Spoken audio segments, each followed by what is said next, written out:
ఒక సంవత్సరము సేవ చేసిన తర్వాత కెనడా దేశంలో ఇదంతా ఎట్లుంటుంది అని చెప్పేసి నేను కూడా మళ్ళీ పని చేద్దామని బయలుదేరిన.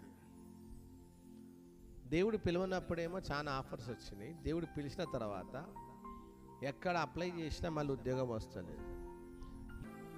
అసలు ఉద్యోగం దేవుడు నీకు ఇచ్చాడు. ఆయన పరిచర్య, ఆయన పిలుపు, ఆయన ఏర్పాటు నువ్వు పక్కకు పెట్టి నీ జీవనోపాధి కోసం నువ్వు పరిగెత్తాలనుకుంటున్నావు. దేవుడే అద్భుతంగా అన్నీ నా ఇంటికే పంపిస్తుండే. కొట్టండి గట్టిగా చెప్పండి. అప్పుడు అనిపిస్తుంది మనం కొన్నిసార్లు మనుషులం కదా, మనుష్య ప్రయత్నం అంటారు. మనుష్య ప్రయత్నం లేదు, ఏం లేదు. దేవుడు ఇవ్వాలనుకుంటే ఎవరితోటో ఇస్తాడు. దేవుడు ఎవరినో పంపిస్తాడు. ఆకాశ పక్షులు వాటిని పోషిస్తలేడా?